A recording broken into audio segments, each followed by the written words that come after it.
अगर आप अप्रेंटिस करना चाहते हैं, आप फ्यूचर में कर रहे हैं, कोई भी आपका रिस्पॉन्सिबिलिटी नहीं लेने वाला है।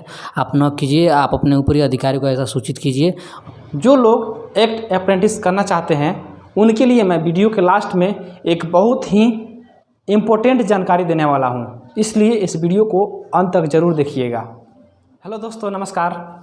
आज हम आपको अप्रेंटिस से मिलाने वाले हैं जो डीजल लोकोसेट गुत्ती आंध्र प्रदेश में अप्रेंटिसशिप कर रहे हैं। ये चंदन जी हैं और चंदन जी बिहार में छपरा से बिलोंग करते हैं और सुधाकर जी उत्तर प्रदेश में देवरिया ज़िला से बिलोंग करते हैं। सुधाकर जी से खास आज बातचीत करेंगे क्योंकि चंदन जी कैमरा में आने से शर्मा रहे हैं, इसलिए इनसे थोड़ा कम ही बातचीत किया जाएगा। ज़्यादातर सुधाकर जी से बातचीत किया जाएगा और इनके बारे में हम बताएंगे और आप किस तरह से अप्रेंटिसशिप कर सकते हैं, इसके फ़ायदे क्या हैं, इनको कितना स्टाइपेंड मिलता है। स्टाइपेंड कहने का मतलब है पैसा मिलता है महीने का, और क्या इनको पास पर यात्रा करने के लिए अलाउ है, और इनको आईडी कार्ड किस तरह से दिया जाता है। ये सभी इस वीडियो में मैं आज कवर करने वाला हूं।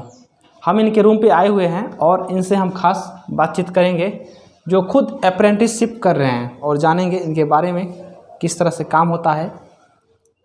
तो सबसे पहले बताइए, आप अप्रेंटिसशिप कितना दिन हो गया आपको करते हुए? हमको अप्रेंटिसशिप करने में 5 महीने होने वाला है। अभी 5 महीना होने वाला है। हाँ। और कितने दिन का अप्रेंटिसशिप है आपका? 1 ईयर का हमारा अप्रेंटिस है। 1 ईयर का है।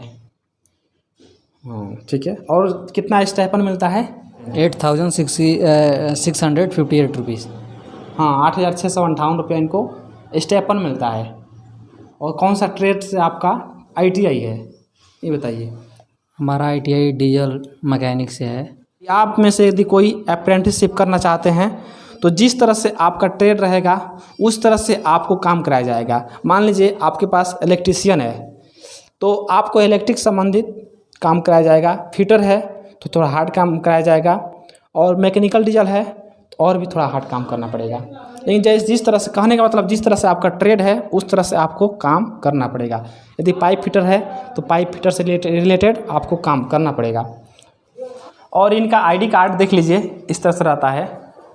इसमें लिखा हुआ है दक्षिण मध्य रेलवे, उसके बाद इनका नाम लिखा हुआ है, पद नाम लिखा हुआ है एक्ट अप्रेंटिस, उसके बाद ऑफिस लिखा हुआ है, ब्लड ग्रुप, और कब से कब तक वैलिड है। इसमें अनिवार्य रूप से इसमें लिख दिया जाता है कि इतना दिन के लिए वैलिड है, यानी ये 15 दिसंबर 2020 में ज्वाइन किए हैं तो आप पिक्चर में देख पा रहे हैं 15 दिसंबर 2021 तक यह आईडी कार्ड वैलिड है।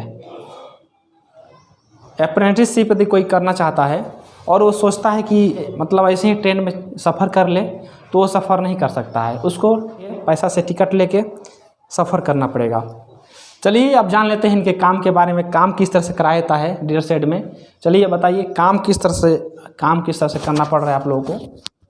काम देखिए, यही हमको टेक्नीशियन के साथ रहना पड़ता है। टेक्नीशियन 3 है, 2 है, टेक्नीशियन 1 है, सीनियर टेक्नीशियन है, MCM है, उनके साथ हमको डेली वर्क मिलता है। 1 ईयर के लिए तो रूल में रहना है। हाँ, टाइम के हिसाब से चलना है, काम है। अब दोस्तों हम जान लेते हैं यदि आप अप्रेंटिस करना चाहते हैं तो किस तरह से करेंगे। तो आपको सबसे पहले 10वीं पास करना पड़ेगा।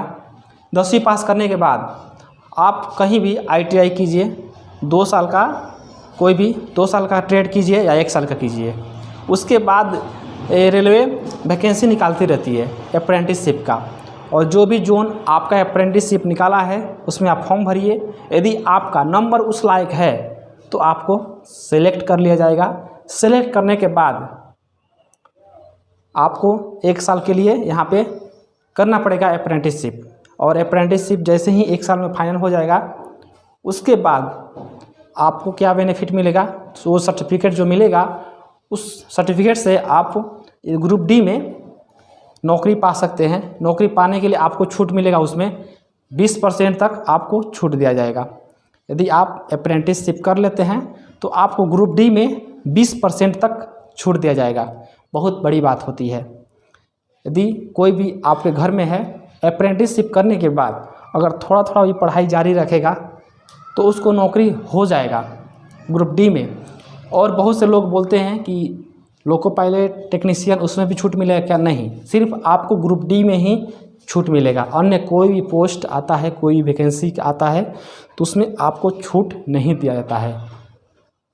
अगर आप अप्रेंटिस करना चाहते हैं या फ्यूचर में कर रहे हैं तो ये बात का ध्यान रखना है कि आपका अपना सेफ्टी का ध्यान खुद रखना है, क्योंकि आपको कुछ हो जाने के बाद यहाँ कोई भी आपका रिस्पॉन्सिबिलिटी नहीं लेने वाला है। तो इसलिए आप अपनी सेफ्टी को ध्यान में रखते हुए काम कीजिए। हम ऐसा ही करते हैं। अगर कोई टेक्नीशियन बोलता है काम करो, ऐसे करो, ऐसे करो, आप न कीजिए। आप अपने ऊपरी अधिकारी को ऐसा सूचित कीजिए हमको ऐसा ऐसा बोल रहा है, तुरंत उस पर वो एक्शन लेगा।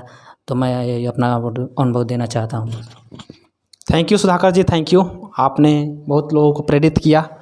तो दोस्तों, वीडियो के शुरुआत में आपसे हम कहे थे कि जो लोग रेलवे में अप्रेंटिसशिप करना चाहते हैं उनके लिए बहुत ही मैं ज़रूरी जानकारी देने वाला हूं। वह ये ज़रूरी जानकारी ये है कि यदि आपको किसी भी जोन में अप्रेंटिसशिप रजिस्ट्रेशन हो जाता है और किसी कारणवश आप छोड़ के घर भाग जाते हैं तो आप दोबारा अपने जीवन में कभी भी अप्रेंटिसशिप नहीं कर सकते हैं। इसलिए आपको कहीं भी अप्रेंटिसशिप करने का मौका मिलेगा तो आप ज़रूर कीजिएगा, यह मौका कभी मत हाथ से जाने दीजिएगा। और ग्रुप डी में आपको 20% छूट मिलेगा। इसी के साथ मैं अपना शब्द को ख़त्म करता हूँ। मिलेंगे किसी नई वीडियो में नई जानकारी के साथ। तब तक के लिए धन्यवाद दोस्तों।